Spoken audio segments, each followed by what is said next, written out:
SSC के English series में आप लोगों का फिर से स्वागत है। Practice set 15। तो पहला है spot grammatical error. Each of the boys are good at playing cricket in this colony. तो यहाँ फिर से वही चीज है कि ईच ऑफ जो है उसने क्या किया, तुम्हारे इस सब्जेक्ट को सिंगुलर बना दिया। तो इसके आगे जो तुम्हारा हेल्पिंग वर्ब आएगा वो भी सिंगुलर हो जाएगा, तो each of the boys is good हो जाएगा। नेक्स्ट है select the synonym of the word eradicate. अब एरेडिकेट का क्या मतलब होता है, तो अगर पता है तो ठीक है, नहीं पता है तो ऑप्शन देख लो। डिस्ट्रॉय, डिस्ट्रॉय मतलब बर्बाद करना या तबाह करना। बिल्ड, बिल्ड मतलब बनाना। प्रूव मतलब सुधारना, और क्रिएट करना, क्रिएट मतलब भी बनाना। तो जब तीन सिमिलर है और एक जो है इसका अपोजिट है तो वही जो है आंसर होगा। तो एरेडिकेट का मतलब भी होता है खत्म करना या एक तरह से रिमूव करना, तो इसलिए इसका जो सिनोनिम है वो डिस्ट्रॉय हो जाएगा। नेक्स्ट है एक्टिव टू पैसिव वॉइस। तो एक्टिव वॉइस में क्या लिखा है, they are painting the walls. तो पहले पता करो किस टेंस में लिखा है, तो they are painting the walls यानी प्रेजेंट कंटिन्यूअस टेंस में।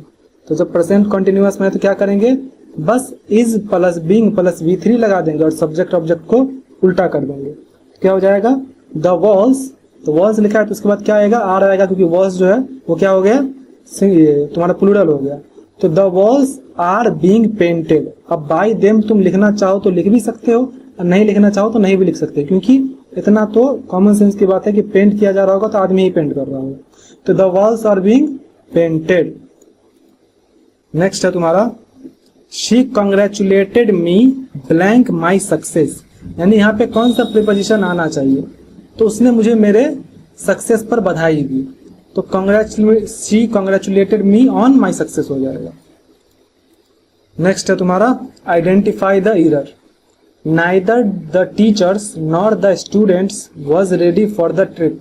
तो ये भी मैंने लास्ट टाइम बताया था कि जैसे ही नाइदर वाला सेंटेंस आ जाए, नाइदर नॉर और आइदर और वाला, तो उसमें तुम्हें क्या करना है कि जो हेल्पिंग वर्ब के सबसे करीब वाला सब्जेक्ट है उसी को तुम्हें मेन सब्जेक्ट मानना है और उसी के अकॉर्डिंग तुम्हें हेल्पिंग वर्ब भी देना है। तो यहाँ पे हेल्पिंग वर्ब क्या है, वॉज। वॉज के सबसे करीब कौन है, द स्टूडेंट्स। तो द स्टूडेंट्स क्या है, प्लूरल है, तो इसके साथ जो तुम्हारा हेल्पिंग वर्ब आएगा वो भी प्लूरल आ जाएगा। तो हो जाएगा neither the teacher nor the students were ready for the trip. तो इसीलिए इसका सेगमेंट सी गलत है। नेक्स्ट सिनोनिम है तुम्हारा select synonym of the word tedious. तो टीडियस का क्या मतलब होता है, टीडियस मतलब होता है डल, एकदम बोरिंग जैसा।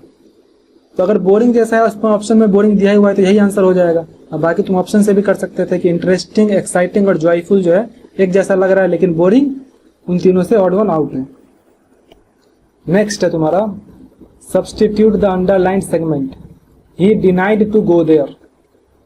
अब ही डिनाइड, जब ही डिनाइड, ये मैं वैसे 2 बार बता चुका हूँ, ही डिनाइड वाला आ गया तो इसमें क्या हो जाएगा, इसके साथ इन्फिनिटिव नहीं लगेगा यानी टू नहीं लगेगा। जो वर्ब है उसे ही तुम्हें क्या बनाना होगा, जिरंड बनाना होगा। तो हो जाएगा he denied going there. Next है one word substitute. A person who talks in sleep, यानी जो नींद में बातें करता हो उसे क्या कहते हैं, तो जो नींद में बातें करता हो उसे कहते हैं सोमनीलोक्विस्ट। सोमनीलोक्विस्ट कहते हैं उसे। और जो नींद में चलता हो उसे सोमनाम्बुलिस्ट कहते हैं। तो ये दोनों याद रखना, जो बात करता है उसे सोमनीलोक्विस्ट और जो चलता है उसे सोमनाम्बुलिस्ट। नेक्स्ट है choose the synonym of ponder. तो पॉन्डर का क्या मतलब होता है, पॉन्डर का मतलब होता है मतलब केयरफुली थिंक करना, किसी चीज को कंसीडर करना या फिर उस पर ठीक तरीके से सोचना। तो यहाँ पे क्या हो जाएगा, इसमें कंसीडर ऑप्शन में ही दिया है इसलिए कंसीडर ही हो जाएगा। इसके अलावा क्या है, निग्लेक्ट मतलब इग्नोर करना, फॉरगेट मतलब भूल जाना, इग्नोर मतलब ही इग्नोर करना, तो इसीलिए इस तरह से कंसीडर हो जाएगा।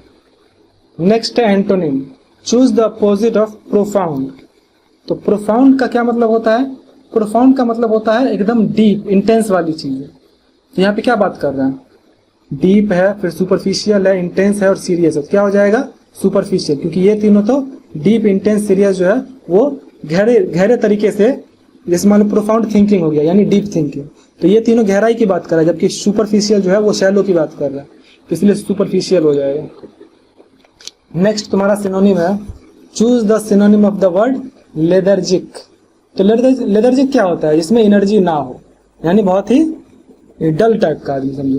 तो यहाँ पे क्या क्या ऑप्शन में है, एनर्जेटिक, तो एनर्जेटिक तो नहीं होगा, एंटोनिम हो जाएगा ये, जबकि हमें सिनोनिम देखना है।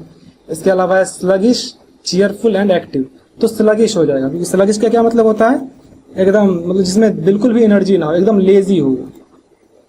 इसके बाद है one word substitute, a person who can not be corrected, तो जिसको तुम सुधार ना सको, जिसको करेक्ट ना कर सको, उसे क्या कहते हैं, इनकरिजिबल।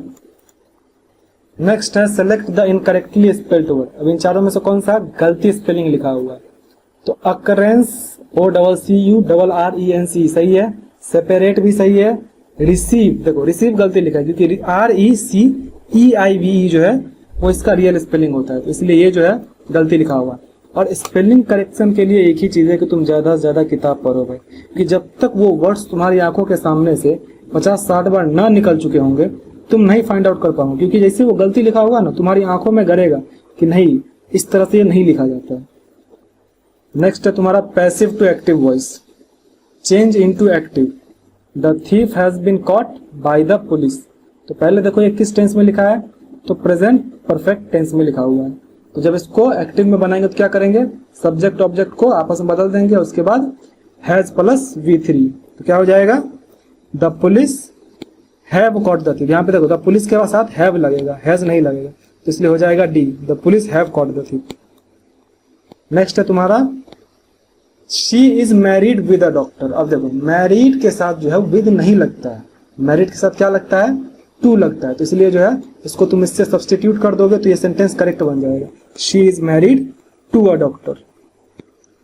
नेक्स्ट है choose the meaning of the idiom to blow one's own trumpet, यानी अपना ही डंका बजाना, तो इसको क्या कहते हैं, टू प्ले म्यूजिक इंस्ट्रूमेंट्स नहीं होगा, टू प्रेज वन सेल्फ, हाँ टू प्रेज वन सेल्फ होगा, यहाँ पर अगर बोलता कि to boastfully talk about one self तो वो हो जाता है, यानी अपनी ही सिर्फ वो बड़ाई कर रहा है, सिर्फ अपने बारे में ही लंबा लंबा फेंक रहा है, जिसे कहते हैं to blow one's own trumpet. Select the incorrectly spelled word, अब इसमें से जो इनकरेक्टली स्पेल्ड है वो तुमको बताना है, तो प्रिविलेज यानी विशेषाधिकार सही लिखा हुआ है, मिस्चीवियस यानी शरारती ये भी सही है, कमिटी गलती लिखा हुआ है, नॉलेज यानी ज्ञान ये भी सही है। कमिटी का स्पेलिंग क्या होता है, COMMITTEE, समझ रहे हो, कमिटी में जो है तीन बार तुमको डबल दिख रहा है, COMM उसके बाद ITTEE। One word substitute, a person who does not believe in the existence of God, यानी नास्तिक को इंग्लिश में क्या कहते हैं, जिसे कहते हैं अथीस्ट। थीस्ट कौन होते हैं, जो भगवान में माने, आस्तिक। Select the word which means the same as the group of words given, one who studies the origin and history of words, यानी शब्दों की उत्पत्ति के बारे में, शब्दों के इतिहास के बारे में पढ़ने वाले को क्या कहते हैं, तो उसे कहते हैं इटीमोलॉजिस्ट। नेक्स्ट और लास्ट है तुम्हारा choose the antonym of harmony, तो इसमें से तुम पहले ऑप्शंस देख लो, पीस यानी समझौता, डिस्कॉर्ड मतलब अभी मत समझो, फ्रेंडशिप मतलब भी समझौता ही हुआ एक तरह से, और एग्रीमेंट मतलब समझौता ही हुआ, तो डिस्कॉर्ड मतलब होता है तुम्हारा एक तरह से दुश्मनी टाइप का फीलिंग, यानी जिसमें समझौता ना हो, तो हार्मनी मतलब क्या होता है, समझौता, और भाई इसका अपोजिट हो जाएगा तो क्या हो जाएगा, डिस्कॉर्ड। हाँ, तो इस तरह से तुम्हारा प्रैक्टिस सेट 15 भी खत्म होता है। आपका जो भी स्कोर हुआ कमेंट कर दीजिए, एंड मिलते हैं नेक्स्ट वीडियो में।